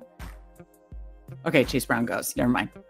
All right, then I'm going to do same thing. This is boring, but Josh Jacobs at 26 is too far. I gotta take him there. I don't think I do have any. I think I have Higgins and Chase Brown, but I don't think I have Chase and Chase Brown. I know I have a lot of Taj Brooks later, and I do use, of course, what you see me using, this combo tool, obviously showing the exposures, not shy to show my Cam Scatabo 40%. Proud of it. Quite honestly, very proud of it. No, all this that you see, to see combinations with this tool or exposures or see different stacks and playoff correlation. That's all best ball overlay. I got it worked out as I promised yesterday. Use code Fanspeak for 25% off. It's a go-to, especially in August, as you're balancing out these exposures and combinations. That was a key for me last year and is very important to me this August as well. So yeah, Neil Orfield, who I know you joke around a lot, justice for Steve when Steve lost to Neil Orfield in Jeopardy. He's like the go-to showdown guy. So I don't know that we'll when someone's creating such great content, I don't know, we'll do a ton of showdown content, but we will do a ton of DFS content and Battle Royales content. So we will have you covered, Mike Robb. DJ Quill says DFS and pick'ems. Okay, so again, we will be covering DFS for sure. And I can't do pick'ems in Maryland. I mean, I'm currently visiting my parents in Virginia, but Steve can do pick'ems in Virginia. So I'm sure he'll do some pick'ems content. And you can always honestly take some of our sports betting and use that in pick'ems, of course, too. So we'll have a lot of NFL betting content that you could obviously use for pick'ems if you're not in a legal sportsbook state.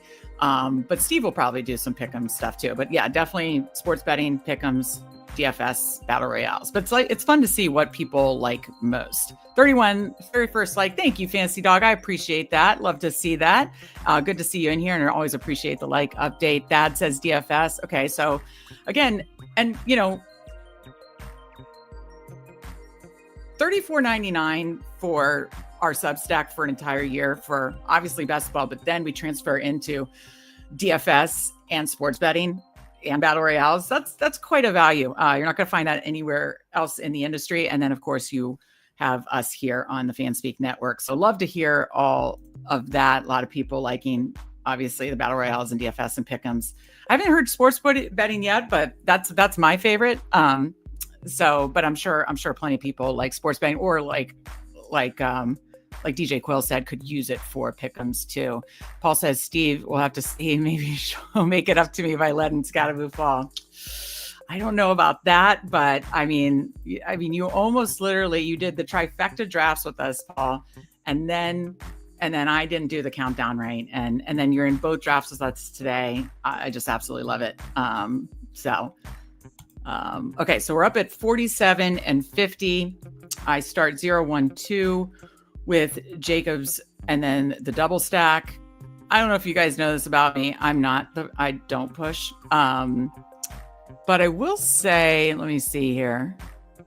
I do need more Travion Henderson, and I'm scared Actually, Alligator took 3 running backs. I mean, that would be weird, but you never know. I'm going to go Travion Henderson. I just need more. I just desperately need more. So I'm going to go Travion Henderson and then hope that since I have both the Bengals receivers that Burrow falls back to me here. August, we are balancing. And when Travion Henderson, I can get him there. I mean, he's just been going like middle of the 4th round now. I can't keep up. Okay, so I get the Burrow stack, double stack, Josh Jacobs, Travion Henderson. I'm happy. I'm a happy camper. So that works for me. All right. Yes, we got, I appreciate you guys letting me know what you enjoy most in season. Mycroft says, Neil took Steve's Jeopardy game from him. I will fight for Steve to overtake the Showdown King with his own episode for each game individually each week. Oh my gosh, Mike, we love you. We appreciate you. When you do hashtag justice for Steve, it's absolutely hysterical. Our guy, I'm your Huckleberry, is in here. I don't do puppy 3, but I'll make an exception. Oh, we didn't get you in here either. I'm so sorry that we didn't get you in this puppy with us, but I usually don't either. It's just like, unfortunately, I'm not going to do the other expensive ones. I'm starting to slow down and trying to like budget for the rest of August. And so it really, and I do want more sprint and marathon, but I know puppy 3 is like an easy one that a bunch of people can jump in. So, but good to see you. I'm your Huckleberry. You cracked me up. Yes, I'm bummed that you missed it. But good to see you. And you were cracking us up last night, on the Sibling Showdown stream saying that, the picture of Steve and I look like murder, at the hay farm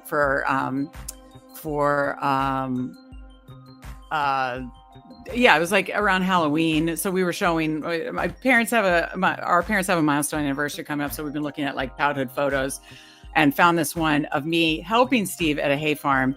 And the chat seemed to agree with Steve that I was pushing him down. You be the judge. I have it in here somewhere. Is this me pushing Steve down? No, this is me helping Steve over the haystack as a great big sister. Gotta love the 80s. Also to love the 80s that we were at the hay farm this Halloween with the John Riggins. That is John Riggins in the cowboy hat. Steve and I are on the hayride with John Riggins. But yeah, come on. I mean, you guys were cracking me up last night. But that's me, a good big sister helping her brother over her little brother over the haystack. But you were cracking me up. I'm your Huckleberry with Sibling Slayer, and this looks like a murder.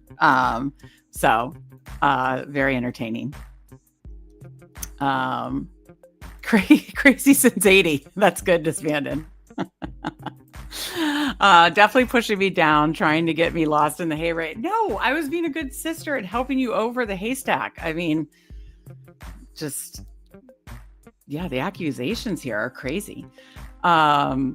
Well, yes, I'm bummed out that you have to draft a puppy alone. Good luck. Tell us how your puppy 3 is going. I'm your Huckleberry. Meg did not say betting and budget in the same sentence, did she? I know. It's crazy, right? No, it's like trying to figure out what I'm going to spend the rest of this best ball season here and trying to budget. But yes, those two phrases do not go together for sure. I need more Matthew Golden. Speaking of players, I need more Matthew Golden. So I'm going to take him here right around his ADP. And he correlates with Josh Jacobs. And then I'll be up in 2. Yeah, I was going to take Addison. Maybe I should have taken, I need more Addison too. All right. I thought I had more than 8% Pacheco. I also need more Debo too. And you know what? I'm going to go Debo in this one. I have 8% of both. Thought I had more Pacheco. I kind of was slow to start on when his price was better, but I thought I caught up with the field, but I thought I was over. Maybe I have some slows going with Pacheco in it. That could be a possibility. Yeah, I like the crazy since 80. That's hysterical. Yeah, I was helping Steve over the haystack, Fantasy Dog. That's what that was. Steve was winning the race and Meg couldn't go for that. She helped him. I swear I wasn't throwing him down. I was helping him out, helping my little brother in the hay maze or whatever in the 80s.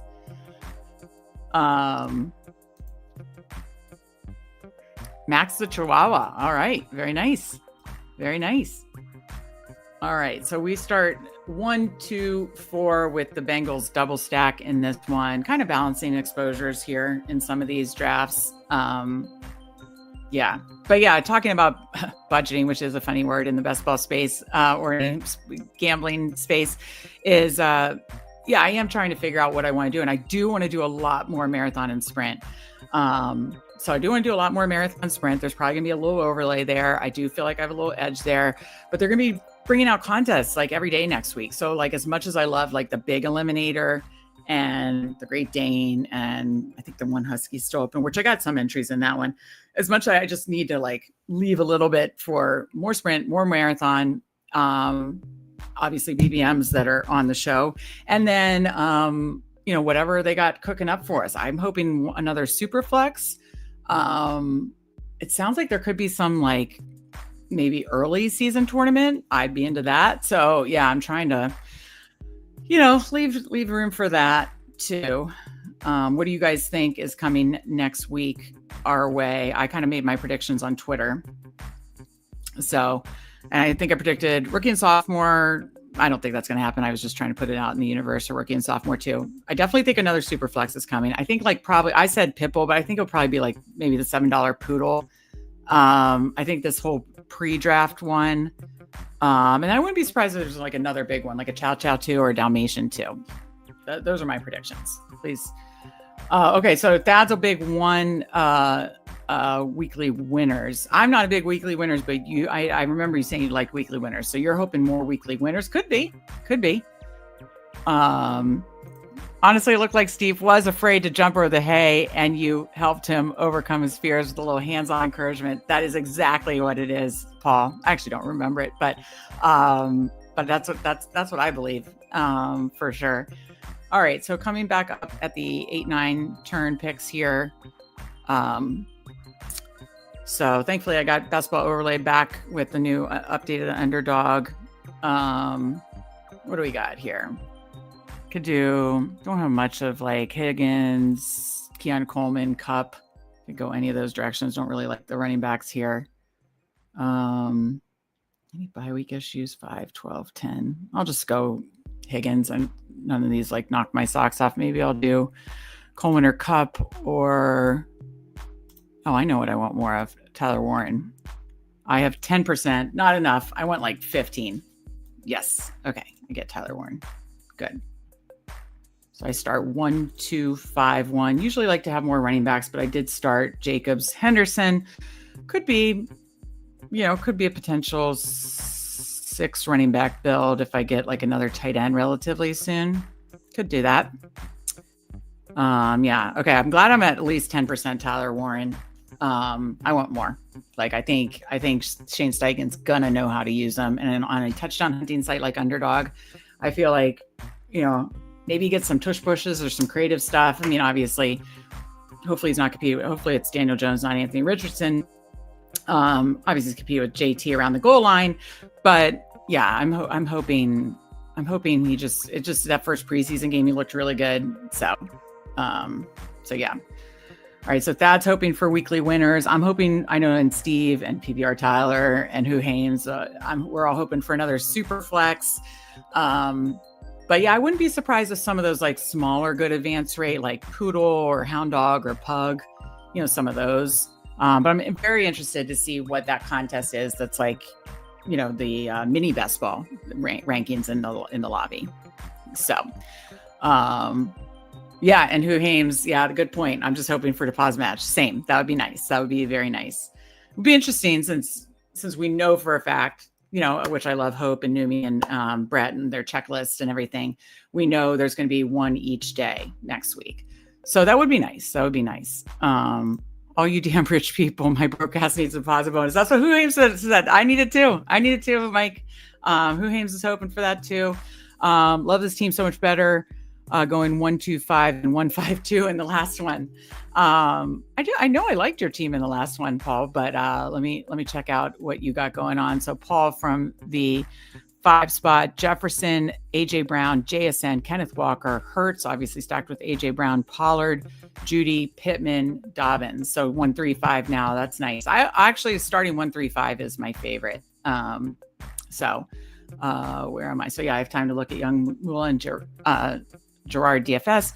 Young Mula starts London, Bowers, Kyron Williams, Garrett Wilson, fall to 40 there. Wow. Was it that one thing that Underdog posted with like Fields wild passes? Did that? Wow.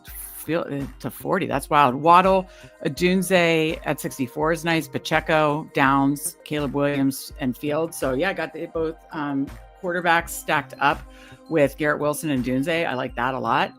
Very fun. Okay, I got a couple more picks. Gerard DFS, Christian McCaffrey at 11. That's criminal. That is, you are stealing. That is amazing. I absolutely am so bullish on McCaffrey this year.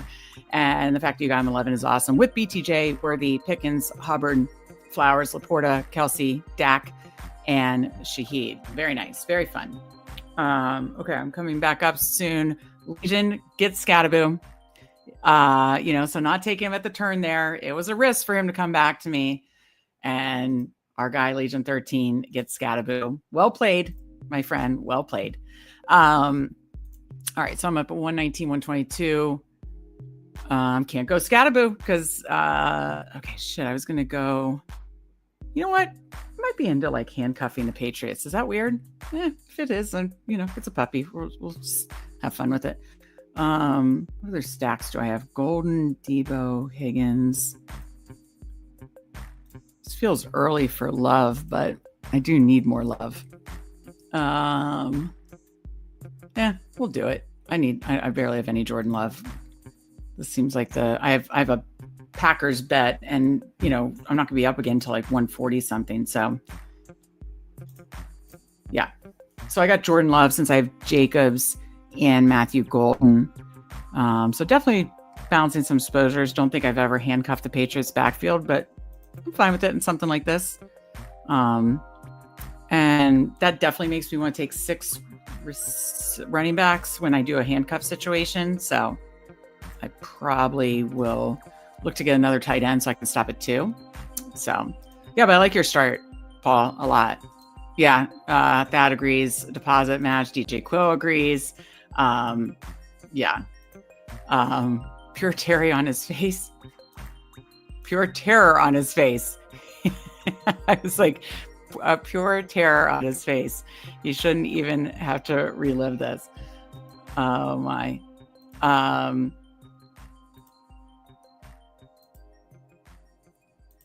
Oh, now I get it. Steve, pure terror on his face. He didn't have terror on his face, but I love the sibling slayer, and this looks like murder. You guys had some good one-liners. Disbanded, live a little. We got our guy off the schneid, who they are. Cody and Candyman play each other next Wednesday, 9:30 p.m. Eastern. Mark your calendars for Best Ball Jeopardy. We'll be back next Wednesday. Y'all talking about deposit match. I thought there was one and checked NUD. So we got him, Cody, all hopeful and shit, and we're just wish casting for the deposit match. We're just wish casting the deposit match, Cody. So maybe with one contest every day next week, maybe they'll throw a little deposit match too. So yeah, all wish casting, no actual news there. All right, Steve and I will be taping a sprint strategy show. We already have a marathon strategy show. We had an eliminator, which is now closed, but you could still kind of apply it to the big eliminator if anybody's playing the big eliminator. But all those will be up, kind of just evergreen best ball content for the rest of August. Steve and I are taping that tonight. That'll be up by tomorrow morning. We're also taping, if you are a Substack stub like Mike Robb and some of the others in here, you will get access to a sub-only show by tomorrow as well. Steve and I's favorite late round clicks. Picks in August, because obviously it's changed. What was late round picks in June, July are different as what's late round in August. So, that'll be up for subs only. And again, paid subs, paid Substack subscribers, I should say, $34.99 for the entire year. Link in the description. And it's not just best ball. It then continues. We will add our sports betting content and our Battle Royale content or our DFS content. And by the way, Steve doesn't tout himself much. I mean, I had to force him to tout like his big board win and 13 finals. And he needs to tout himself more. He's had many big DFS wins. There was one Thanksgiving that he won 7K. And then that following Sunday of Thanksgiving weekend, I know Tim knows this, Tim D in chat, but that following Sunday, he took down the 1 p.m. only for 50 grand or something like that. It was amazing. It was awesome. Do I just keep stacking out? I also need like a, let me see. So I'll just go dubs and double stack. Just do a big Packers bet here. That's fine. Warren is week 11. I'm up at 146. Yeah, if Goddard's there, I'll take Goddard, and then I can be done with Warren and Goddard. I think I'm going to do that. Strange goes, so I'll take Goddard and be done. So then, since I handcuffed the Patriots room, I can do probably, you know, my style, three quarterbacks, but a 3-6-7-2 is what I'm looking at. But yeah, no, Thanksgiving weekend 2 years ago, this past Thanksgiving, but the year before, had a big 7K win. Steve did on Thanksgiving DFS, you know, the fun 3-game Thanksgiving slate, and then turned around that Sunday, took down a early only on DraftKings for 50K. It was a big, huge Jaguars versus Texans stack with a very low owned Pat Freiermuth. It was awesome. So we'll have some good DFS content all added to the Substack, $34.99. We also have a week free trial set up, so you can check that out. All right, now I can catch up with chat. Yeah, we were wish casting the deposit bonus. Ask off the Schneid's picture about the picture. She's definitely helping. Emotion pass. Thank you, Cody.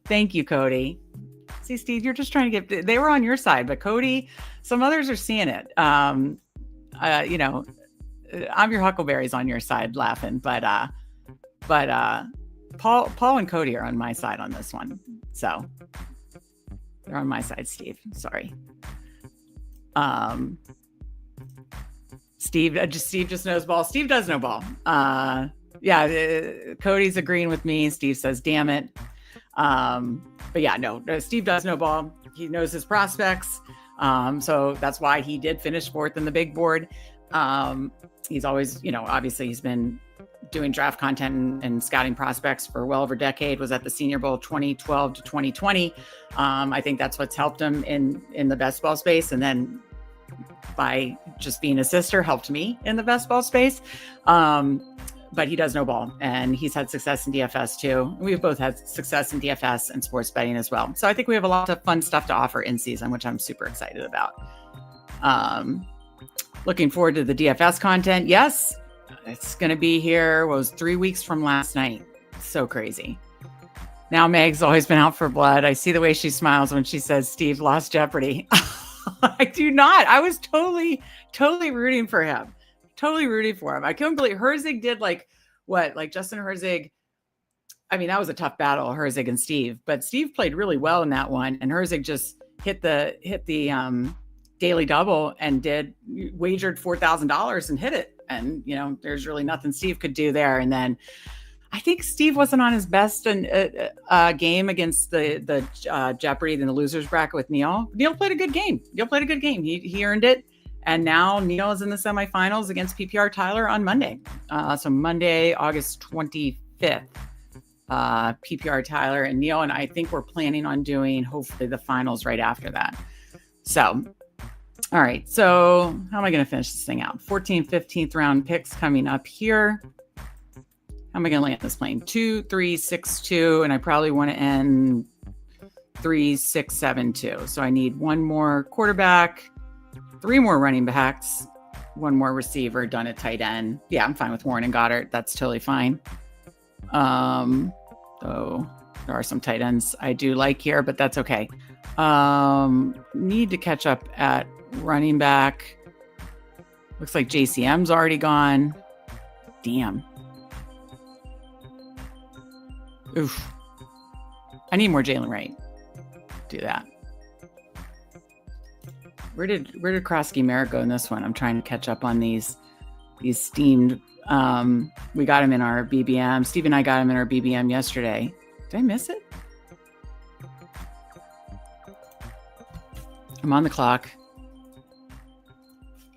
He's drafted. I mean, we know I'm always comfortable with this. Do I have a week 5 bye? Oh shit, I do. Jordan Love. Can I switch it to Daniel Jones? I did. Yeah, screw it. I could have done it later, but that was totally messed that up. One of the third quarterback was going to go Rodgers, but I had Love. Should have just gone with it. Then I could have done my signature Roman Wilson pick, which is my 7th receiver, which it's kind of neutral coach speak, but I swear maybe this Steelers beat reporter that I follow is like a Roman Wilson fan, but it sounds like he's had a good camp. All right, so I have Daniel Jones with Tyler Warren, but I took him 2 rounds too early. Whoops, made a mistake.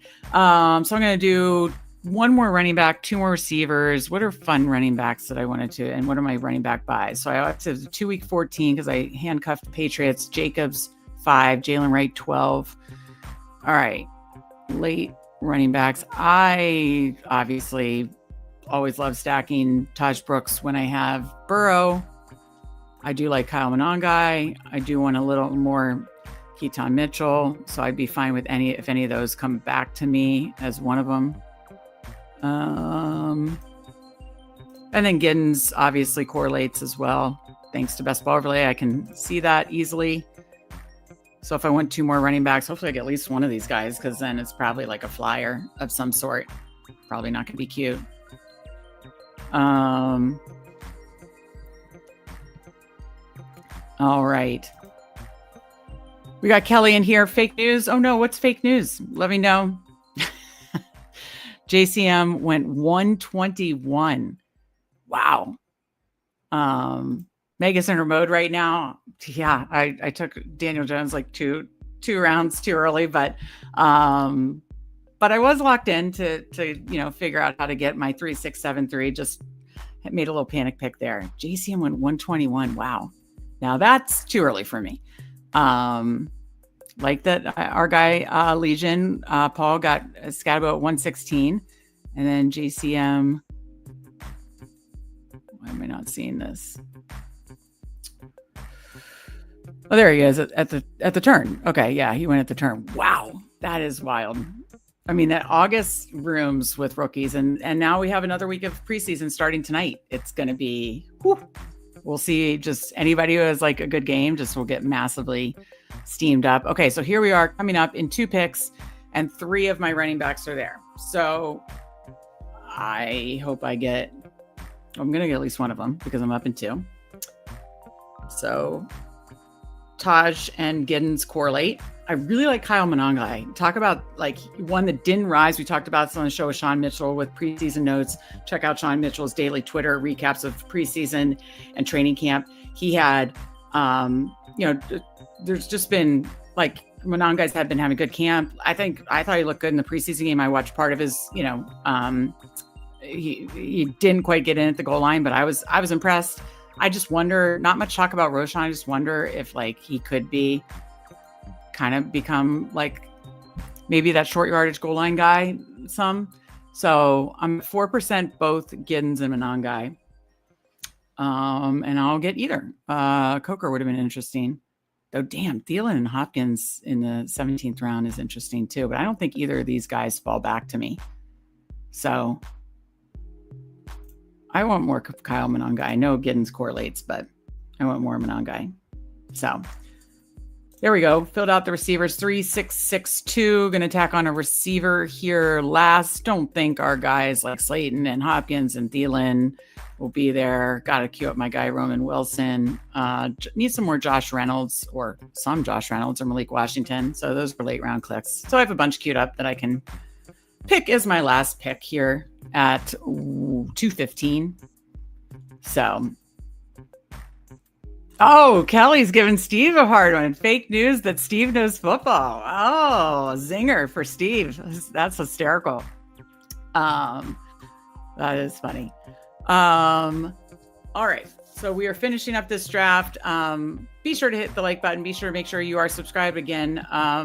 We have, not sure the schedule this weekend. Steve may be on Sunday, maybe doing a big marathon TBD or big eliminator, because he did finish in the finals, or he was in the finals of the eliminator of this format, because this is the format that the eliminator was last year. But better, because obviously it's more expensive. So because it's more expensive, like just the advance rates and stuff are better and stuff. So, yeah, Steve may do that on Sunday, but best ball content pretty much every day. And then we were talking about obviously all the in-season content that we were planning on both Substack and the channel as well. So we appreciate you joining us here. Join us in watching, chatting, liking, subscribing, all the good things. We appreciate it. Look, again, Steve and I, right after this, are going to be taping 2 shows, one for Substack subs only, our favorite late round clicks. The other will be sprint strategy that we can continue to share the rest of this month. Sprint marathon are going to be the ones that, if you're interested in different formats, and I think finding different ways to attack these different formats, there can be an edge.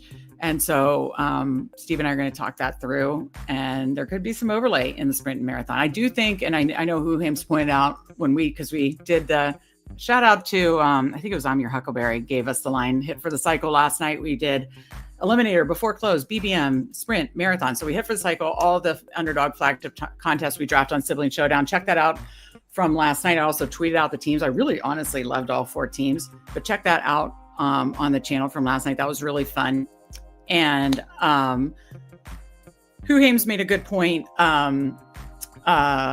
And now I forgot the point that Who Hames made, but he made a good point about something, and then I lost it because I was trying to talk about us doing all the different drafts. So there you go. Sometimes when I don't have Steve here to help me, I lose a thought, and then it's gone. So, oh well, I'm sure it's good. If I remember, I'll let you know.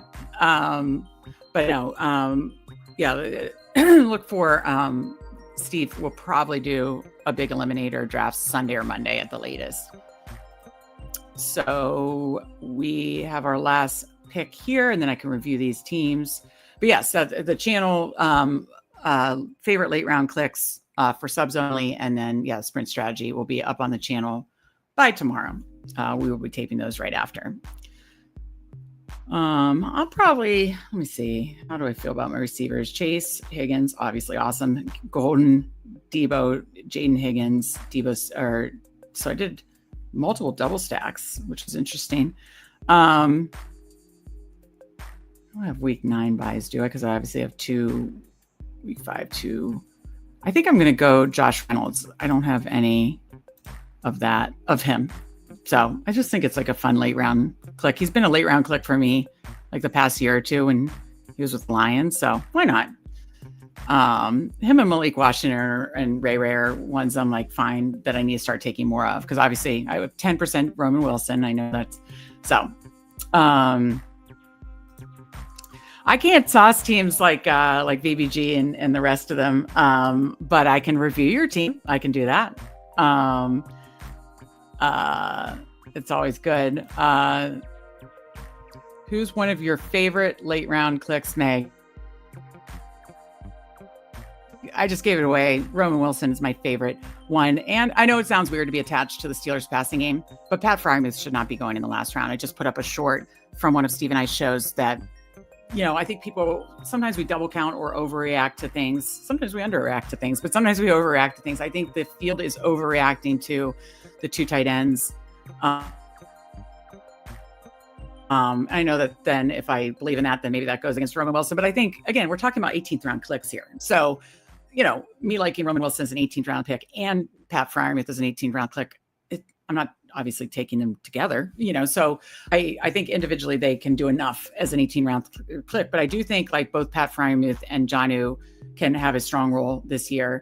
He's talked about numerous times how the Falcons did so with Arthur Smith, with Jonnu and Pitts. And, they weren't exciting finishes because the team was terrible. The quarterback was terrible. It was like Desmond Ridder. So whatever you think about Rodgers, it's a much better quarterback situation. So yeah, I still like Jonnu and Freiermuth at their prices. And then Roman Wilson.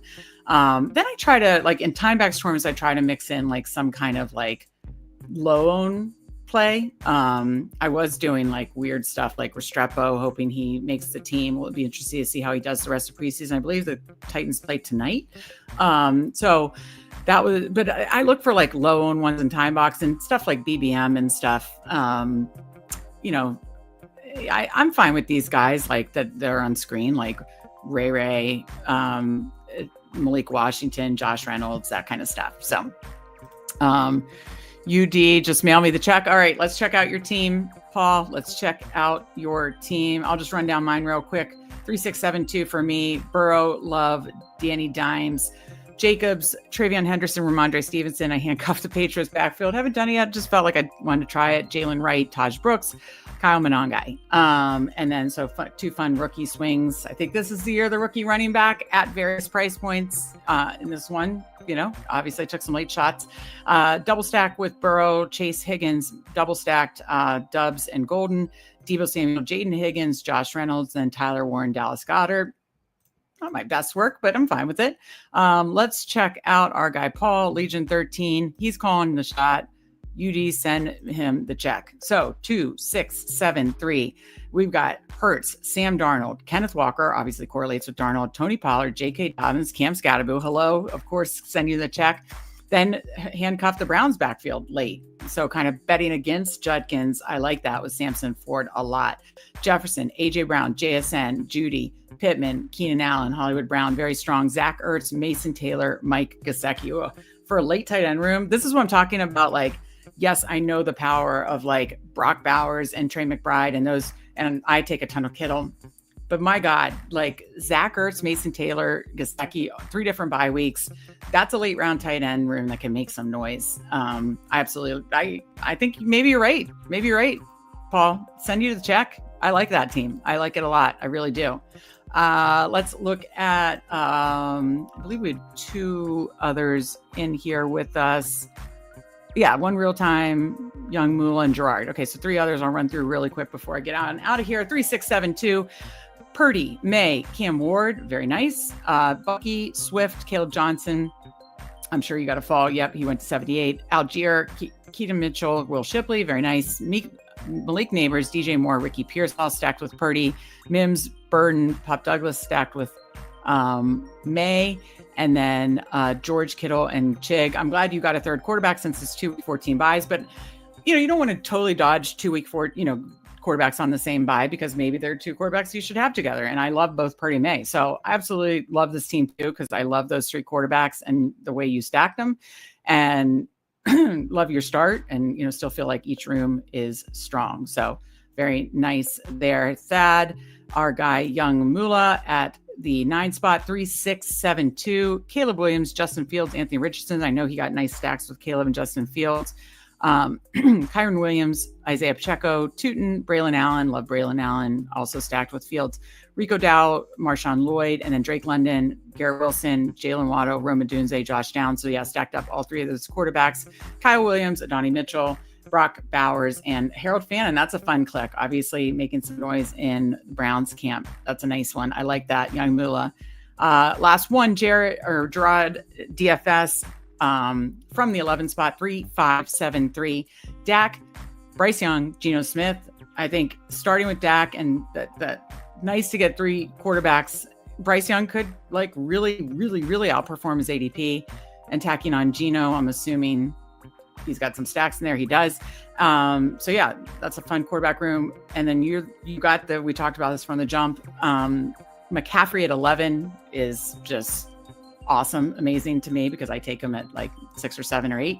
So that's great with Chuba Hubbard, Woody Marks, Rashad Smith, DJ Giddens, Brian Thomas Jr., Xavier Worthy, George Pickens, Zay Flowers, Rashid Shaheed, Christian Kirk, Jack Besh, and then Sam Laporta, Travis Kelce, and Jake Ferguson.